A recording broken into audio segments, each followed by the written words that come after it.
Welcome to all. आज की video में हम लोग भारतीय संविधान के एक महत्वपूर्ण भाग जो भाग 4 है DPSP directive principle of state policy, जिसे राज्य के नीति निर्देशक तत्व के नाम से भी जाना जाता है, इससे संबंधित हम लोग प्रश्नों पे बात करेंगे। तो वीडियो में आगे बढ़ते हैं और प्रश्नों पे बात करते हैं। तो पहला प्रश्न है, भारतीय संविधान में राज्य के नीति निर्देशक तत्व ग्रहण किए गए हैं।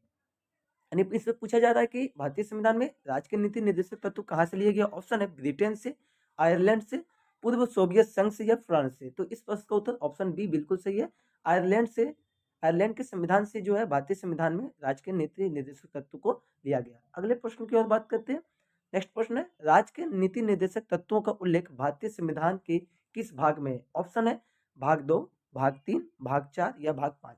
तो इस प्रश्न का उत्तर ऑप्शन सी बिल्कुल सही है, भाग 4 में राज्य के नीति निर्देशक तत्वों का उल्लेख किया गया। अगले प्रश्न की ओर बात करते हैं। अगला प्रश्न है, भारतीय संविधान के किस अनुच्छेद में राज्य के नीति निर्देशक तत्वों का उल्लेख है। अनुच्छेद आर्टिकल्स पूछे जा रहे। ऑप्शन है अनुच्छेद 33 से 46, अनुच्छेद 34 से 48, अनुच्छेद 36 से 51 या अनुच्छेद 34 से 52। तो इस प्रश्न का उत्तर ऑप्शन सी सही है, अनुच्छेद 36 से 51 भाग 4 में जो राज्य के नीति निर्देशक तत्व जो है उनका उल्लेख अनुच्छेद 36 से 51 तक में बताया गया है। नेक्स्ट प्रश्न की बात करते हैं।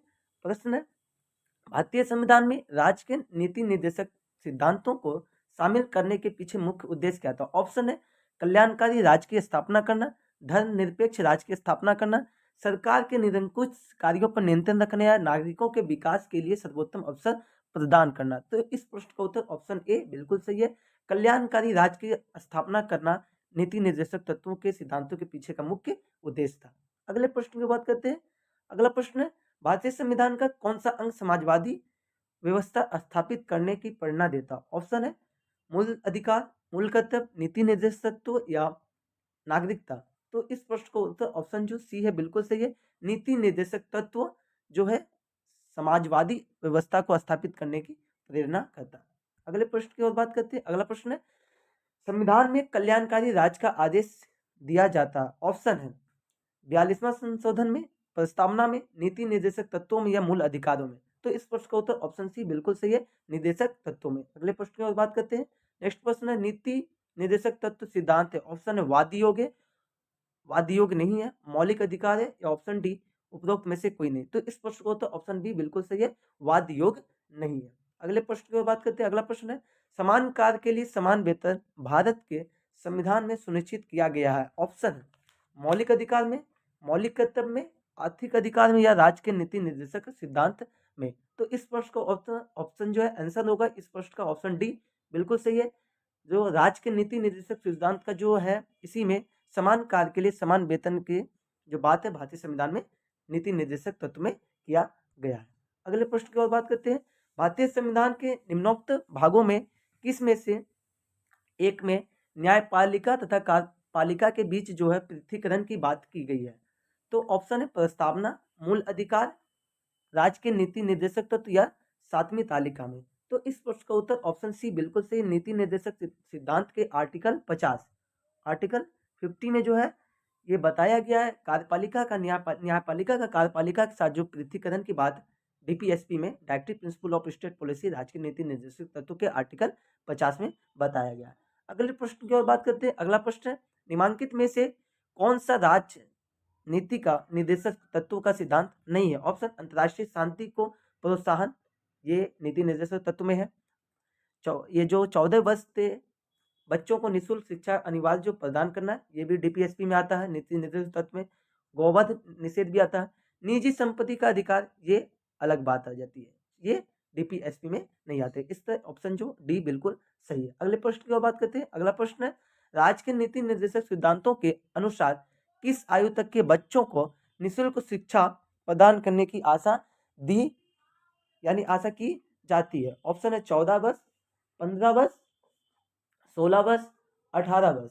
तो इस प्रश्न का उत्तर ऑप्शन जो है ए बिल्कुल सही है, ऑप्शन 14 वर्ष जो है राज्य के नीति निर्देशक सिद्धांत में जो है बताया गया है क्या कि निःशुल्क शिक्षा का जो अनिवार्य का जो है 14 वर्ष तक के बच्चों की निःशुल्क शिक्षा का अनिवार्य के बारे में इसमें बताया गया है। अगले प्रश्न की ओर बात करते हैं। तो अगला प्रश्न है, नेक्स्ट प्रश्न की बात करते हैं। भारतीय संविधान के अंतर्गत कल्याणकारी राज्य की अवधारणा निम्नलिखित में से किस अनुच्छेद में वर्णित है? ऑप्शन है अनुच्छेद 36, अनुच्छेद 38, अनुच्छेद 49, अनुच्छेद 51। तो इस प्रश्न का उत्तर ऑप्शन बी बिल्कुल सही है। अनुच्छेद 38 की बात करते हैं, अनुच्छेद जो है 38 इनकी बात करते हैं, इनमें राज्य की जो कल्याणकारी राज्य की अवधारणा आर्टिकल जो है 38 में बताया गया। अगले प्रश्न की ओर बात करते हैं। तो अगला प्रश्न है, समान न्याय और निःशुल्क विधि सहायता का प्रावधान संविधान के किस अनुच्छेद में बताया गया?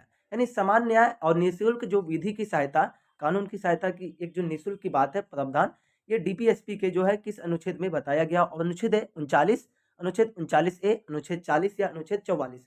तो इस प्रश्न का उत्तर ऑप्शन जो बी है बिल्कुल सही। अनुच्छेद 39A में जो है समान न्याय और निःशुल्क विधि सहायता का प्रावधान बताया गया। अगले प्रश्न की ओर बात करते हैं। अगला प्रश्न है, भारतीय संविधान के निम्नलिखित अनुच्छेदों में से कौन सा अनुच्छेद राज्य सरकारों को ग्राम पंचायतों को संगठित करने का निर्देश देता है? ऑप्शन है अनुच्छेद 32, अनुच्छेद 40, अनुच्छेद 48 या अनुच्छेद 51।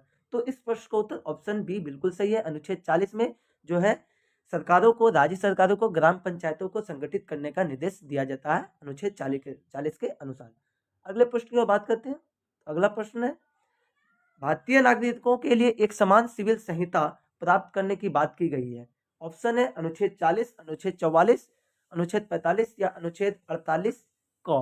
तो इस प्रश्न का उत्तर ऑप्शन जो बी है बिल्कुल सही है। अनुच्छेद जो है 44 आर्टिकल 44 में जो है यूसीसी जो है इनके बारे में बताया गया। यूसीसी के बारे में समान सिविल संहिता प्राप्त करने की बात इसमें की गई है। अगले प्रश्न की ओर बात करते हैं। अगला प्रश्न है, संविधान के किस अनुच्छेद में न्यायपालिका का कार्यपालिका से पृथक्करण का उल्लेख किया गया है? जैसा कि हम लोगों ने पिछले कुछ क्वेश्चन पहले भी देखा था। ऑप्शन है अनुच्छेद 45, अनुच्छेद 46, अनुच्छेद 58 या अनुच्छेद 50। तो इस प्रश्न का उत्तर ऑप्शन जो डी बिल्कुल सही, अनुच्छेद 50 में न्यायपालिका का कार्यपालिका से पृथक्करण का उल्लेख किया गया। अगले प्रश्न की बात करते हैं। अगला प्रश्न है, राज्य के नीति निर्देशक सिद्धांतों में से किस अनुच्छेद का संबंध अंतर्राष्ट्रीय सुरक्षा और से संबंधित है, शांति और सुरक्षा से संबंधन है? तो ऑप्शन है अनुच्छेद 48, अनुच्छेद 51, अनुच्छेद 52 या ऑप्शन जो है अनुच्छेद 54। तो इस प्रश्न का उत्तर ऑप्शन बी बिल्कुल सही, अनुच्छेद 51 में जो है अंतर्राष्ट्रीय शांति और सुरक्षा के संबंधन से बताया गया, उल्लेख किया गया।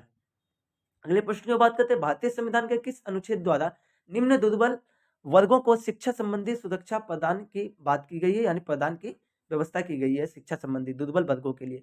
ऑप्शन है अनुच्छेद 45, अनुच्छेद 46, अनुच्छेद 48, अनुच्छेद 47 और अनुच्छेद 48 जो है, ये 4 ऑप्शन है। तो इस प्रश्न का उत्तर जो है ऑप्शन जो है बी बिल्कुल सही है। अनुच्छेद जो 46 में बात किया गया है, अनुसूचित जाति, अनुसूचित जनजाति और अन्य दुर्बल वर्गों के शिक्षा और संबंधी जो हितों की जो अभिवृद्धि की बात है, इसमें व्यवस्थित की गई है आर्टिकल 46 में। अगले प्रश्न की ओर बात करते हैं। अगला प्रश्न है, काम करने के अधिकार को राज्य के नीति निर्देशक तत्वों में निम्नलिखित में से अनुच्छेद के अंतर्गत रखाया गया है, बताया गया है? तो ऑप्शन है अनुच्छेद 18, अनुच्छेद 21, अनुच्छेद 41 या अनुच्छेद 46। तो इस प्रश्न का उत्तर ऑप्शन सी बिल्कुल सही है। अनुच्छेद 41 में जो है कुछ दशाओं में काम, शिक्षा तथा लोक सहायता पाने का अधिकार जो है, ये डीपीएसपी के आर्टिकल 41 में अनुच्छेद 41 में बताया गया है।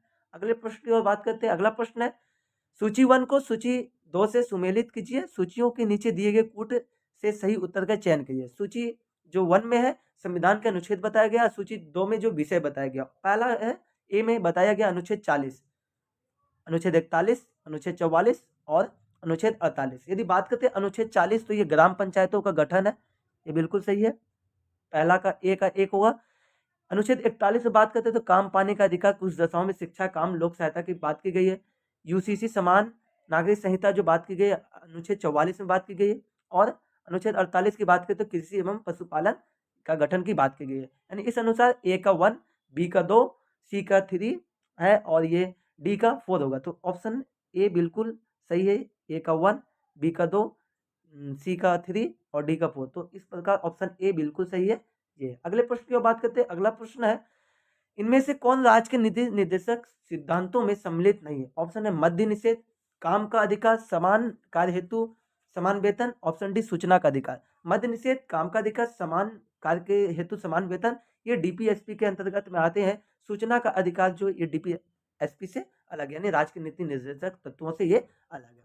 अगले क्वेश्चन की बात करते हैं। नेक्स्ट प्रश्न है, भारत के कल्याणकारी राज्य होने का विचार पाया जाता है। ऑप्शन है संविधान की प्रस्तावना में, मौलिक अधिकारों में, नीति निर्देशक तत्वों में, या ऑप्शन डी ए और सी दोनों में? तो इस प्रश्न का उत्तर ऑप्शन डी बिल्कुल सही है। ए और सी दोनों में, यानी भारतीय संविधान के प्रस्तावना एवं नीति निर्देशक सिद्धांतों तत्वों में जो है ये भारत के कल्याणकारी राज्य होने का विचार पाया जाता है। अगले प्रश्न की ओर बात करते हैं। अगला प्रश्न है, नीति निर्देशक तत्वों का क्रियान्वयन निम्नलिखित में से किस पर निर्भर करता है?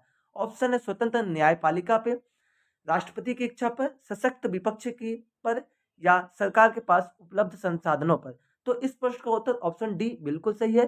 सरकार के पास उपलब्ध संसाधनों पर नीति निर्देशक तत्वों का क्रियान्वयन पर निर्भर करता है, सरकार के पास उपलब्ध संसाधनों पे। अगले प्रश्न की ओर बात करते हैं। अगला प्रश्न है, संविधान का कौन सा अंश भारत के नागरिकों को आर्थिक न्याय प्रदान करने का संकेत करता है? ऑप्शन डी ऑप्शन है राज्य के नीति निर्देशक तत्वों में, मौलिक अधिकार में, प्रस्तावना में, या ऑप्शन डी उपयुक्त सभी? तो इस प्रश्न का उत्तर ऑप्शन ए बिल्कुल सही है। राज्य के नीति निर्देशक जो तत्व है ये भारतीय संविधान का एक अंश है। संविधान का जो अंश है जो नागरिकों को आर्थिक न्याय प्रदान करने का संकेत के बारे में बताता है। और इस अब अंतिम प्रश्न पे बात करते हैं। अंतिम प्रश्न है, राज्य के नीति निर्देशक तत्व में क्या शामिल है जो मूल अधिकार में शामिल नहीं है? तो ऑप्शन है अस्पृश्यता का अंत, उन्मूलन, आने जाने की स्वतंत्रता, धर्म की स्वतंत्रता, या कुटीर उद्योग को प्रोत्साहन? तो इस प्रश्न का उत्तर ऑप्शन जो है बिल्कुल डी बिल्कुल सही। कुटीर उद्योग को जो प्रोत्साहन की बात की गई है ये डीपीएसपी में है, लेकिन ये मूल अधिकार में नहीं है। ये डीपीएसपी राज्य के नीति निर्देशक तत्वों से संबंधित 25 जो महत्वपूर्ण प्रश्न थे। तो ये वीडियो में अंतिम प्रश्न थे। वीडियो अच्छा लगे तो वीडियो को लाइक, शेयर एंड कमेंट करें, और इस तरह की वीडियो पाने के लिए चैनल को सब्सक्राइब कर लें। तब तक के लिए शुक्रिया, मिलते हैं अगले वीडियो में।